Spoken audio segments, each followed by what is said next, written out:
Hello जी guys, नमस्कार, good morning, बहुत बहुत स्वागत है आप सभी लोगों का।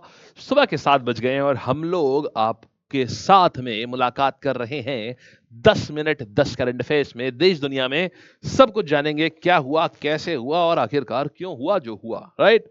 आइए तो शुरू करते हैं। here we go। प्यारे प्यारे कमेंट्स आपके, थैंक यू सो मच। आ जाओ जी। Okay okay okay okay okay, oh ठीक है, क्या बात है अनिकेत भाई, thank you, such a wonderful word. आओ फिर देखिएगा, जो सुमन मेवाड़ा, क्या बात है भाई, दीपायन दे, पृथ्वीराज, विक्रम एंड रोहन, बहुत प्यारा guys, well done. Current affairs का क्विज होता है डेली, फ्री, इसको दिया करो सब लोग, ठीक है? आओ अच्छा, शुरुआत करते हैं। आज की पहली कहानी आती है। आज के ताजा सवाल, आज के ताजा समाचार ये है कि फायर सैट प्रोजेक्ट शुरुआत कर दी गई है। फायर सैट क्या है, नाम से ही देखो क्लियर है, फायर और सैटेलाइट। तो देखिए होता क्या है, आपको पता है कि फायर, जो फॉरेस्ट फायर्स होती हैं, ये एक बहुत बड़ा प्रॉब्लम का कंसर्न है, right? Forest fires is a big big big problem concern जी। हर साल हजारों लाखों हेक्टेयर फॉरेस्ट जो है वो आग की भेंट चढ़ जाता है, और ये अमेज़न फॉरेस्ट में तो बहुत ही कॉमन फिनोमेना है, ब्राज़ील में तो बहुत ही कॉमन फिनोमेना है। उस चक्कर में बिलियंस का नुकसान हो जाता है, पैसे का भी और एनवायरनमेंट को भी बहुत ज़्यादा नुकसान होता है। बहुत सारे, पता नहीं कितनी ही मृत्यु हो जाती है उसमें, बहुत सारे जीवों की। तो इसीलिए क्या किया गया है, अब एक सैटेलाइट का ग्रुप भेजा जाएगा, 50 सैटेलाइट होंगी इसमें। ये अगर आप ये इतना समझ लीजिए, जिस कमरे में मैं खड़ा हुआ हूं ना, अगर इतनी भी आग होगी ना, अगर इतनी भी आग लग गई कहीं पर, तो भी वो डिटेक्ट कर लेंगी, वो हीट सिग्नेचर डिटेक्ट करेंगी पूरे टाइम।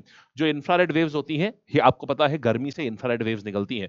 तो जैसे जैसे अगर कहीं आग लगी, इसका मतलब हाँ ज्यादा इंफ्रारेड वेव निकल रही होगी। तो अगर मान लो इतने, जितने बड़े स्टूडियो मेरा है, इसमें भी अगर इतने एरिया में भी आग लगेगी ना फॉरेस्ट में, तो भी वो बता देगी कि भाई हाँ ये क्या है, ये साहब एक फॉरेस्ट फायर है पक्का। तो इससे तुरंत उनको बुझाने में मदद मिलेगी कि तुरंत का तुरंत वहां पर एक्शन लिया जा सकता है। ये चीज है, तो यही है। तो फायर सैट की जो पहली सैटेलाइट है, इसको भेज दिया गया है। और ये कौन कर रहा है, ये प्रोजेक्ट किसके द्वारा करा जा रहा है? ये गूगल द्वारा स्पॉन्सर्ड प्रोजेक्ट है ये।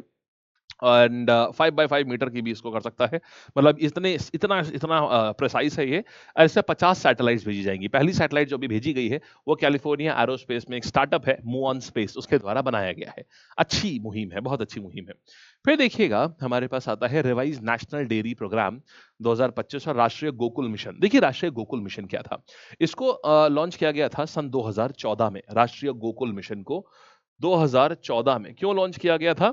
जो हमारे दूध वाले भाई हैं, माने जो एनिमल हस्बेंड्री में इन्वॉल्व हैं, जो लोग दुग्ध का व्यापार करते हैं, उनकी आय बढ़ाने के उससे करा गया था। देखिए जाहिर सी बात है, अगर कोई दूध का व्यापार करता है, तो जाहिर सी बात है उसको ज्यादा, जितना ज्यादा दूध बेचेगा उतनी ज्यादा उसकी आय बढ़ेगी, है ना? आप लोगों ने भी दूध, डेली हर एक के घर में दूध आता होगा।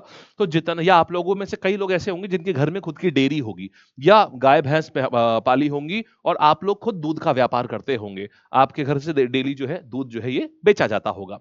तो अब आप समझिएगा, आपके प्रॉफिट कैसे बढ़ेंगे? जितना ज्यादा दुग्ध का व्यापार कोई भी किसान करेगा, यानी एनिमल हस्बेंड्री वाला करेगा, उतना ज्यादा उसको प्रॉफिट बढ़ेगा। अब दूध कैसे बढ़े भाई? इसके लिए क्या होगा? औसतन अगर भारत में जो गाय होती है, वो औसतन गाय भैंस जो भी कह लीजिए, 18 से 20 औसतन 18 से 20 लीटर दूध देती हैं। अगर आप बहुत अच्छी गाय की बात करें कि गिर और सहीवाल, तो फिर वो 34, 35, 36 लीटर एक दिन में दूध देती हैं। बट फिर वो बहुत महंगी भी आती हैं वो गाय। मतलब आप सोचो, बहुत हो गया 30-35 लीटर का दूध, फिर वो गाय बहुत बड़ी बड़ी भी होती हैं। तो उस क्वालिटी की गाय अब हर किसी के पास तो होती नहीं है। तो करते क्या है, राष्ट्रीय गोकुल मिशन, और ये मिशन आया था 2014 में, और नेशनल डेयरी डेवलपमेंट मिशन आया था 2015 में। इसके तहत क्या करते हैं, जो गिर या साहिवाल, ये सब जो गाय होती हैं, जो बेस्ट ब्रीड ऑफ काउज होती हैं, इनके जो बुल होते हैं, उनका सीमेन से क्या करते हैं, आर्टिफिशियल इंसेमिनेशन कराया जाता है। माने जो सीमेन हुआ, वो बहुत हाई क्वालिटी जो बुल हुआ, उसका सीमेन कहां पर करते हैं, उससे फर्टिलाइजेशन किसके कराते हैं? जो नॉर्मल, जो दूध वालों के पास जो गाय होती है, उनका फर्टिलाइजेशन उनसे कराते हैं। माने आर्टिफिशियल इंसेमिनेशन बोलते हैं उससे। तो इस कारण, और ये फार्मर्स को बेचा जाता है बाकायदा, प्रॉपर इसकी बोली लगती है। बोली क्या, बेसिकली इसका दाम होता है कि ये गिर वाला जो बैल है उसका सीमेन है ये, या ये फलाने सहीवाल वाला जो बैल है उसका सीमेन है ये। तो ये प्रॉपर बेचा जाता है किसानों को ये। तो किसानों को आराम से अवेलेबल कराया जा सके, इसी के लिए है ये राष्ट्रीय गोकुल मिशन। और आपको जान के हैरानी होगी कि इसमें मतलब ये बहुत अच्छा, इसका जो ग्रोथ है वो भी बहुत अच्छी है। आपको पता है 10 साल में 60% आय बढ़ गई है किसानों की। जो दुग्ध व्यापारी हैं उनकी 60% तक उनकी आय बढ़ गई है। ये है राष्ट्रीय गोकुल मिशन। अब प्रश्न न्यूज़ यहाँ है, रिवाइज्ड नेशनल डेयरी और राष्ट्रीय गोकुल मिशन। इसके तहत क्या है कि अभी जो बजट इसके लिए स्थापित किया गया था, उस बजट को और ज्यादा बढ़ा दिया गया है ताकि और ज्यादा किसानों तक ये सर्विस सुविधाएं जो हैं ये पहुंचाई जा सकें और ज्यादा किसानों का आय जो है इसको बढ़ाया जा सके। समझ गए आप? बधाई हो। चलिए, तो ये था पूरी एनपीडीटी नेशनल डेयरी डेवलपमेंट प्रोग्राम 2015 में आया है और राष्ट्रीय गोकुल मिशन 2014 में आया है। ठीक है, आइए आप लोगों नोट्स आपको मिलेंगे जो करंट अफेयर्स के, इसमें इसका इसके बारे में भी लिखा हुआ कौन सा प्रोग्राम कब लॉन्च किया गया है, वो आप देख लीजिएगा, उसको पढ़ लीजिएगा अच्छे से। ठीक है, जो मैंने बताया वही चीजें उसमें लिखी होंगी। फिर देखो, डब्ल्यूएमओ ने state of the climate report निकाली है। भयानक है भाई, ये बहुत डरावनी रिपोर्ट है। देखो यार, एक अनुमान लगाया गया था, कहा गया था देखो, एक जो हमारा एक ग्लोबल एवरेज टेम्परेचर होता है, बोले ग्लोबल एवरेज टेम्परेचर में अगर हमने 1.5 डिग्री सेल्सियस की बढ़ोतरी कर ली, मतलब, और रेफरेंस क्या लिया गया था, रेफरेंस लिया गया था जो इंडस्ट्रियल एरा में, मतलब प्री इंडस्ट्रियल एरा, ये जो इंडस्ट्रियलाइजेशन शुरू हुआ था ना जो इंग्लैंड में 17 और 18 सेंचुरी के बाद जब ये आया था, तो बोले कि यार उस समय जो टेम्परेचर हुआ करता था, औसतन अगर 1.5 डिग्री टेम्परेचर भी बढ़ गया ना, तो फिर क्या होगा, आइस कैप्स मेल्ट होने लगेंगे, बहुत तेज तेज लू के थपेड़े आएंगे, बहुत ज्यादा जगह सूखा पड़ेगा, ये सब होना शुरू हो जाएगा। और बहुत जगह, कई जगह बाढ़ आएगी, कई जगह एकदम सूखा पड़ जाएगा, सी लेवल राइज होने लगेगा, शहर डूबने लगेंगे। और ये सब CO2 राइज होने की वजह से, ग्लोबल वार्मिंग की वजह से होता है। तो डब्ल्यूएमओ ने अभी हाल ही में एक रिपोर्ट जारी करी, इसमें इन्होंने बोला कि देखिए साहब, ऐसा है, सितंबर 2009, मतलब सितंबर 2029, सितंबर 2029 में हम इस चीज को हिट करने वाले हैं। मतलब ये जो ग्लोबल टेम्परेचर 1.5 डिग्री सेल्सियस की राइज करने की हम लोग बात कर रहे हैं ना, जो पेरिस क्लाइमेट कन्वेंशन में भी हमने बात करी थी कि यार नहीं होने देना, नहीं होने देना है, अब हम वो कर रहे हैं। और हम वो कब कर रहे हैं?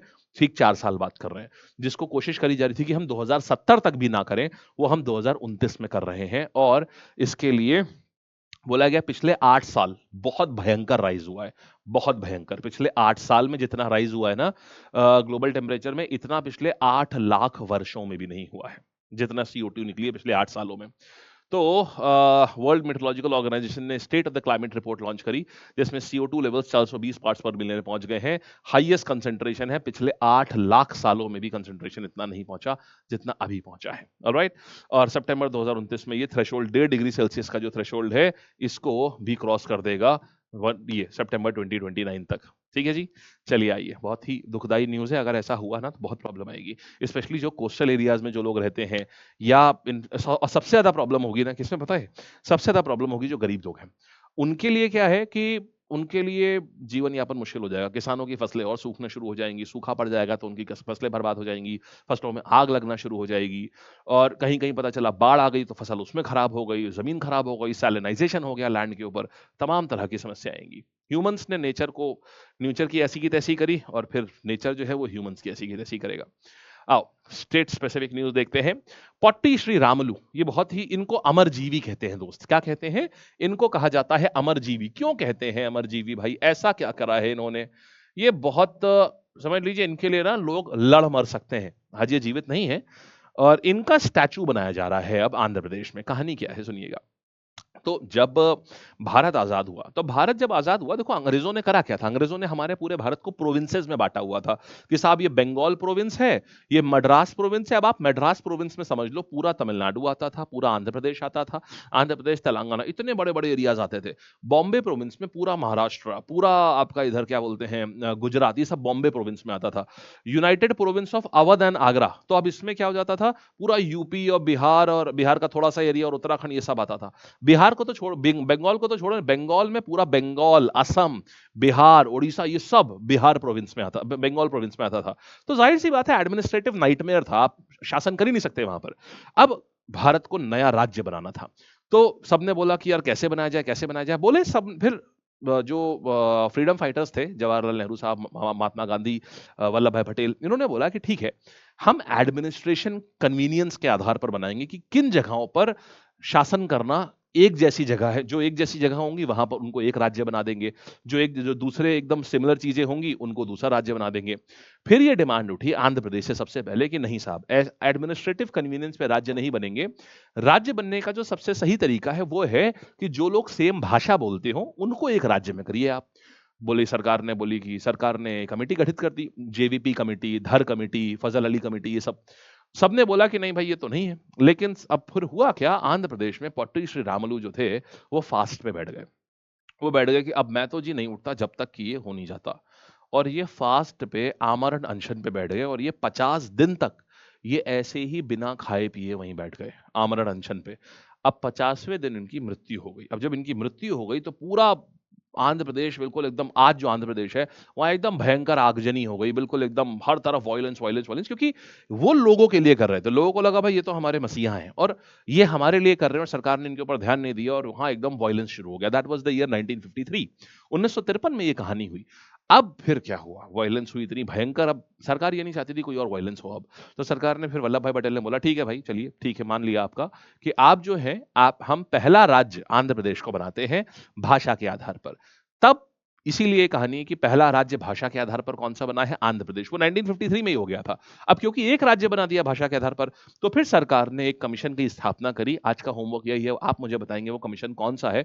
और अगर आपने मेरे से पॉलिटी पढ़ रखी है तो पॉलिटी में हम ये सब समझाते हैं, आपको पता होगा इसका आंसर। तो सरकार ने कमेटी गठित करी, बोले ठीक है अब जैसे हमने आंध्र प्रदेश में किया है वैसे ही बताओ कि पूरे देश में हम भाषा के आधार पर कैसे राज्य बना सकते हैं। उसने अपनी रिपोर्ट सबमिट करी 55 में। तो 56 में फिर क्या हुआ, 56 में फिर सारे भारत को 14 राज्यों और फिर यूनियन टेरिटरी में बांटा गया। तो वो आंध्र प्रदेश पहले ही हो चुका था 53 में। बाकी राज्य आंध्र प्रदेश की वजह से, फिर बाकी राज्य जो हैं वो 56 में हुए। तो वो आंध्र प्रदेश किसी वजह से हुआ था, वो ये व्यक्ति हैं पट्टी सी रामुलु, रामुलु, हाँ। तो इनकी वजह से हुआ था, तो इसीलिए अब इनका स्टैचू बनाया जा रहा है। समझ गए कितने खास आदमी हैं ये। तो इन इसीलिए इनको अमरजीवी बोला जाता है कि भाई इनकी मृत्यु नहीं है, ये मरे नहीं है, ये उस दिन अमर हो गए, ये सबके लिए अमरजीवी। ठीक है, चलो जी आगे बढ़ते हैं।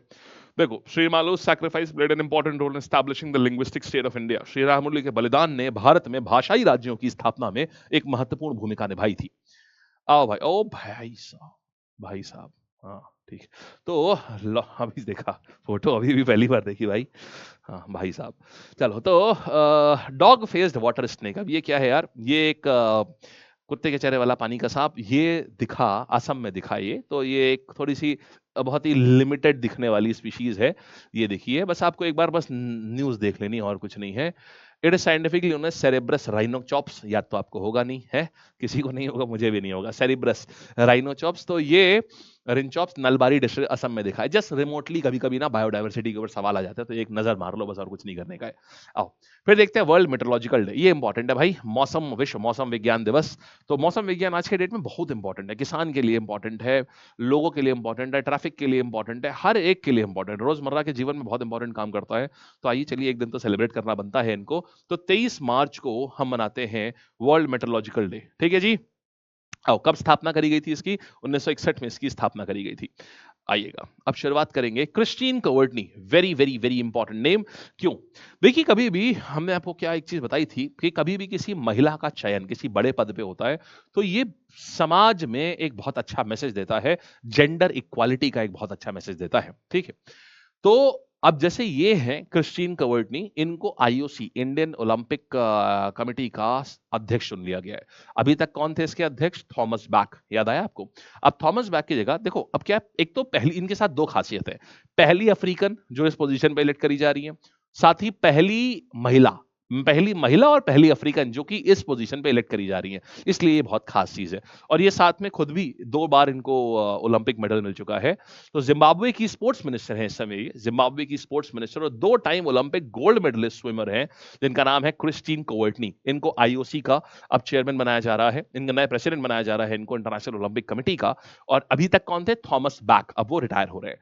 ठीक है जी, चलिए, मुस्कुराते हुए व्यक्ति का नाम है अमन अशारवी, टेलीग्राम है। ठीक, राइम हो गया भाई। अब सवाल करते हैं। कौन सी कंपनी हाल ही ने फर्स्ट सैटेलाइट लॉन्च किया था फॉर सैट प्रोजेक्ट पे? तो ये है गूगल ने करा है अभी ये। फिर बात करेंगे इसमें नेशनल गोकुल मिशन जो है कौन सी मिनिस्ट्री के तहत इसको ला रहे हैं, तो इसको हम लेकर के आ रहे हैं ministry of fisheries animal husbandry and dairying के उस पे। लोग गलती से ना ए लगा देंगे, इस ऐसे सवालों में ना मिनिस्ट्री पूछता है, इसलिए हमने ये क्वेश्चन बनाया है। फिर देखिएगा डब्ल्यूएमओ के state of the climate report के लिए ग्लोबल टेम्परेचर कौन सा क्रिटिकल थ्रेशोल्ड पास करने वाला है भाई, 1.5 डिग्री सेल्सियस, खतरनाक हो जाएगा सब कुछ। आओ, nodal national dairy development programme की मिनिस्ट्री कौन सी है, गोकुल की, और इसकी दोनों की एक ही मिनिस्ट्री है, ये वाली। नहीं भाई, मिनिस्ट्री लिखी नहीं है इसमें, डायरेक्टरेट लिखा हुआ है, नोडल एजेंसी पूछी गई है। तो ये कैसे है, ये नोट्स पढ़ेंगे, नोट्स में आंसर आप इसका देखेंगे और कमेंट में हमको बताएंगे नीचे, ठीक है। आओ चलिए, फिर रिसेंटली आंध्र प्रदेश गवर्नमेंट ने अनाउंस करा है 58 फीट हाई टॉल स्टैचू करना है, किसका करना है, पट्टी श्री रामलू, इनका करना है ये। फिर बात करें कौन सा district dog face water snake, ये जो है ये आ जाएगा नलबारी, असम में हुआ है। फिर देखेंगे वर्ल्ड मेट्रोलॉजिकल डे हम कब सेलिब्रेट करते हैं, सो वी सेलिब्रेटेड ऑन 23 मार्च को सेलिब्रेट करेंगे। देन यहाँ पर आईओसी के प्रेसिडेंट कौन है, वेरी वेरी इंपॉर्टेंट, 100% एग्जाम में आएगा ये प्रश्न, answer Christina Courtney, Christie Courtney. That's it, दीदी भी खुश, देखिए जैसे ही खत्म होता है एकदम दीदी भी खुश हो जाती है। चलिए that's it guys, so will be wrapping up. बहुत बढ़िया लगा, बहुत मजा आया, बहुत मस्त मजेदार चीज हम लोगों ने करी है, ठीक है जी। मिलेंगे हम लोग अगले सेशन पे, तब तक के लिए टाटा और बाय बाय और टेक केयर। और मुलाकात होती रहेगी अपनी, फिर से 9 बजे मिलेंगे हम लोग, आज सुबह सुबह बहुत ही प्यारा सा सेट फिर से करेंगे। सर 9 बजे वाला सेशन जरूर करा करो, चाहे आप ऑलरेडी पूरा सिलेबस खत्म कर चुके हों, चाहे आप नए हों। इतने चुन के इतना अच्छा प्रैक्टिस सेशन वो होता है ना कि आपको उसका बहुत फायदा मिलेगा, ठीक है। चलिए, thank you, bye, take care, all the best.